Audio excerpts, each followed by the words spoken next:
ଜୟ ଜଗନ୍ନାଥ। ଆଜିର ବିଷୟବସ୍ତୁ ବୁଦ୍ଧି ବଡ଼ ନା ପରିଶ୍ରମ କରୁଥିବା ଲୋକ ବଡ଼।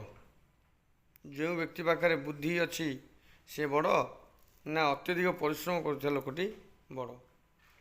ଆସନ୍ତୁ ଜାଣିବା। ଏ କାହାଣୀ ଏକ ଗ୍ରାମରେ ଏକ ମହାଜନଙ୍କର ପାଖରେ ଏକ ବ୍ୟକ୍ତି ଗୁମାସ୍ତା ରୂପରେ କାମ କରୁଥାନ୍ତି। ତାଙ୍କର କାମ ହେଲା ସେ ଜମିବାଡ଼ି ଫସଲ ଓ ଅନ୍ୟାନ୍ୟର ହିସାବ ଦେଖନ୍ତି। ସେ ତାଙ୍କ ପାଖରେ ଦୀର୍ଘ ଦିନ ହେବ କାମ କରୁଛନ୍ତି। ତାଙ୍କର ଦରମା 4,000 ଟଙ୍କା। ସେ ମହାଜନ ପାଖରେ ଏକ ରୋଷେଇଆ କାମ କରୁଥିବା ଏକ ବ୍ୟକ୍ତି, ତାଙ୍କର ଦରମା ହେଲା 3,000 ଟଙ୍କା। କିଛି ଦିନ ପରେ ମହାଜନ ଗୁମାସ୍ତାଙ୍କର କାମ ଦେଖି ତାଙ୍କର ଦରମା 5,000 କରିଦେଲେ। ଏହା ଦେଖି ରୋଷେଇଆ ମନ ଦୁଃଖ ହେଲା। ସେ କାମରେ ମନ ଦେଲା ନାହିଁ। ଏହା ଦେଖି ମହାଜନ ତାହାର କାରଣ ପଚାରିଲେ ଯେ ରୋଷେଇଆ, ତୁମେ କାହିଁକି କାମରେ ଧ୍ୟାନ ଦେଉନ? ତୁମର ଅନ୍ୟମନସ୍କ ରହୁଛି, ତୁମ ମନ ଦୁଃଖ ରହୁଛି।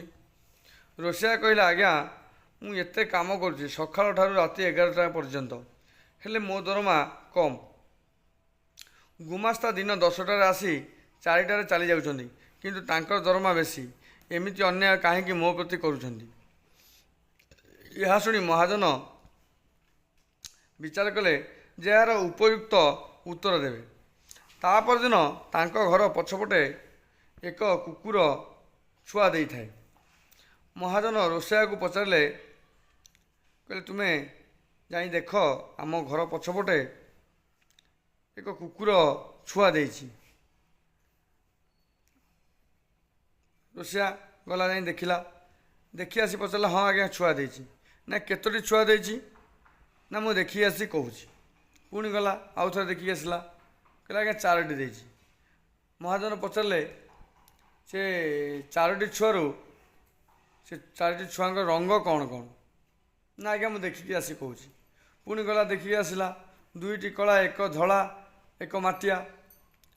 ପୁଣି ମହାଜନ ପଚାରିଲେ, ସେ 4ଟି କୁକୁରଙ୍କ ଛୁଆର ଆଖି ଖୋଲିଛି ତ ନା ଖୋଲିନି?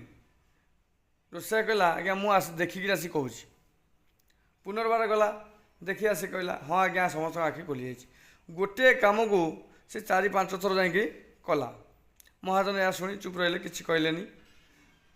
ଗୁମାସ୍ତା 10ଟା ବେଳେ ଆସିଲେ ଓ ତାଙ୍କୁ କହିଲେ, ଆଜ୍ଞା,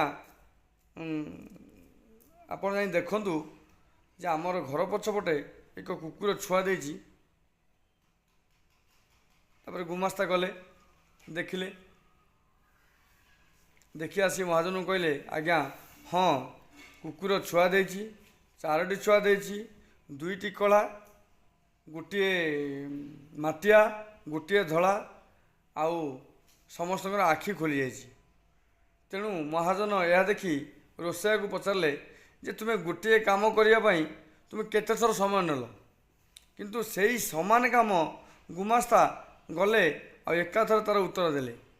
ତେଣୁ ଏଥିରୁ ତୁମେ ଗୋଟିଏ କାମ କରିବା ପାଇଁ ଯଦି ଅଧିକ ପରିଶ୍ରମ କରୁଛ, ସେଥିରେ ଦାୟୀ ମୁଁ ନୁହେଁ।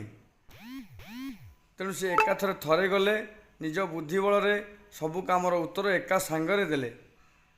ତେଣୁ ଏହା ଦେଖି ରୋଷେଇଆ ଆଉ କୌଣସି ଉତ୍ତର ଦେଇନଥିଲା ଓ ପୂର୍ବ ପରି ପୁଣି ମନ ଲଗାଇ କାମ କରିଥିଲା। ତେଣୁ ଏଥିରୁ ଆମେ ଶିଖିଲେ ଯେ ସବୁ ସମୟରେ ଆମର ନିଜର ଉପଯୁକ୍ତ ବୁଦ୍ଧି ପ୍ରୟୋଗ କରିବା, ଯେପରିକି ଆମର କାମ ସହଜ ଓ